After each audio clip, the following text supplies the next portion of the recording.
morning from IMCTNEWS Podcast for Saturday, June 22nd, 2024, hosted by Thanong Khanthong.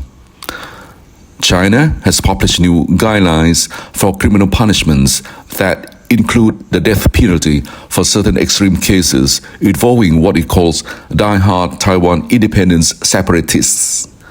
According to VOA, the new guidelines announced Friday come as China is ramping up the pressure on Taiwan following its election of President Lai in January and his inauguration last month. China calls Lai a dangerous separatist and held war games shortly after he was sworn into office. Beijing has also launched trade sanctions and increased Coast Guard patrols around Taiwan. In Beijing's view, Taiwan is a part of China, and the democratically governed island has only one choice: unification. However, public opinions in Taiwan remain divided as to whether the Taiwanese people should go ahead to support unification. Beijing has made no secret of its dislike for Lai Ching-te and his Democratic Progressive Party. The new measures appear to be the latest effort by China to drive a wedge between the Taiwanese public and the new administrations.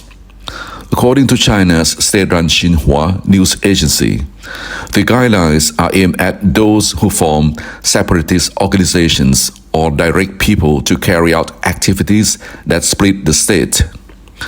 China's courts, prosecutors, and public and state security bodies are to severely punish Taiwan independence diehards for splitting the country and inciting succession crimes in accordance with the law and resolutely defend national sovereignty, unity, and territorial integrity, according to Xinhua, which added that new rules take effect on Friday.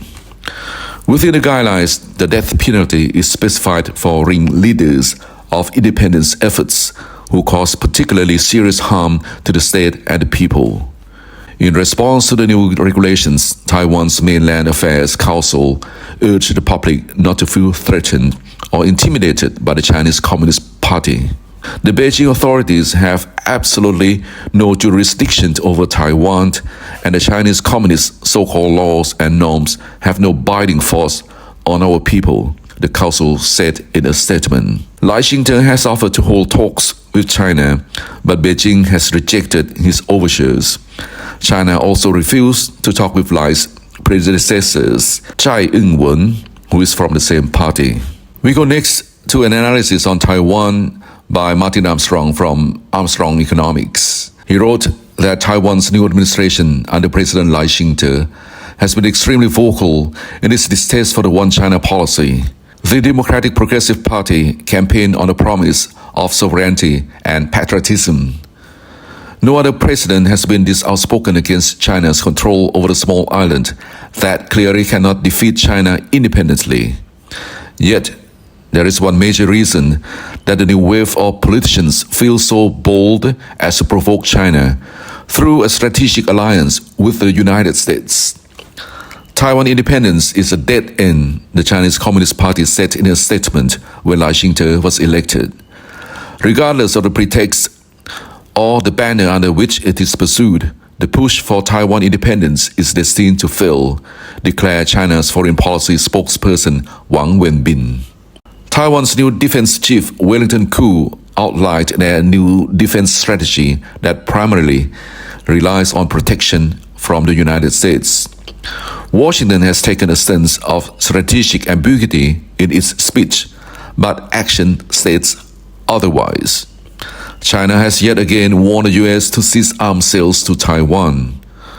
Koo himself said that he would not rule out using US military force, while making it vague as to whether the US has offered to fully protect Taiwan. As far as I know, Biden has maintained a strategic ambiguity approach, meaning he has not clearly stated whether to send forces or not, Koo said after being questioned on whether Biden was backing away from Taiwan's battle. Washington has remained elusive, but is providing aid and arms to Taiwan. The US has ships patrolling the strait and has had countless Air Force interactions with China in that area over recent years. Biden also hit China with a new wave of tariffs to deter trade. Defense Minister Koo has stated that Taiwan is already aligning with the US Indo Pacific strategy. By enhancing our self-defense capabilities and integrating into the US Indo Pacific strategy, Taiwan aims to become an effective deterrent. This focus on self-defense capabilities is the key priority for the Defense Ministry, he said. Lai Ching-te said a proportional self-defense counterattack will be carried out once China makes the first move. As we have seen countless times in conflict, that first move could be made by either side and blamed on the opponent. The US has been unsuccessful in every war venture since World War II. And frankly, the US didn't have a need to involve itself in any battle since then, but went to war based on false flags, such as weapons of mass destruction that were never found. So the US is considering reissuing frozen Russian assets to Ukraine.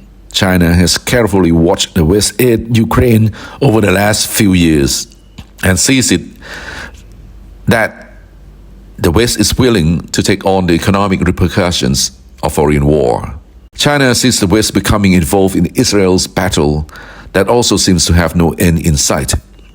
Leaders like US Treasury Secretary Janet Yellen claim that the US certainly can fund multiple wars, but the truth of the matter is that America is broke.